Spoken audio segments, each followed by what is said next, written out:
سلام تام. معكم مهدي خبير العلاقات الأسرية، وجيت نتذاكر معكم شوية. تبدلات فيه القيم وتغيرات فيه المفاهيم القوة والضعف.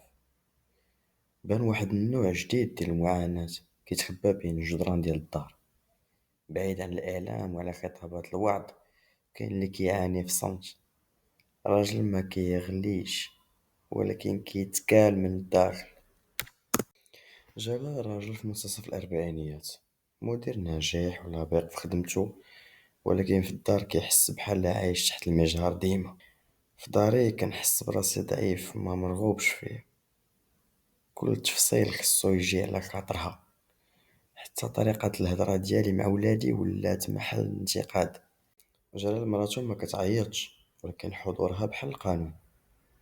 كل نقاش كيولي محاكمة، وكل رأي كيتحسب تهديد. في دراسة كانت نشرتها جورنال اوف فاميلي ثيرابي في 2022، كانت صابت بأن 61% من الرجال اللي عايشين في علاقات فيها عنف نفسي ما قدروش حتى يستمروا ويفهموا شنو واقع لهم، حيت تربوا على أن الراجل القوي كيصبر وأن الشكوى ماشي من صفة الرجولة. في ورشة ديال الأزواج، المدرب طلب من واحد يكتب رسالة لمراتو بلا ما يرسلها، وكتب: كنت كنتمنى تشوفيني ماشي تحاسبيني، تسمعيني ماشي تصحيلي.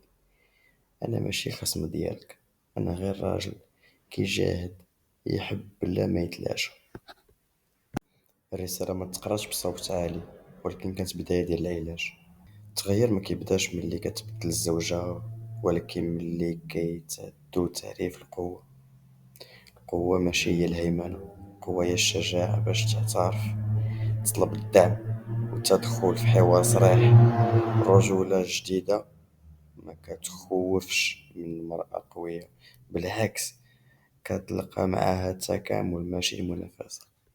يمكن الصمت ديالك فيه بطولة، ولكن البطولات ما كيدوموش بلا اعتراف. ماشي عيب تقول كتألمني ولا تطلب التوازن. السؤال ديال اليوم: واش عندك الشجاعة ترجع لنفسك بهدوء؟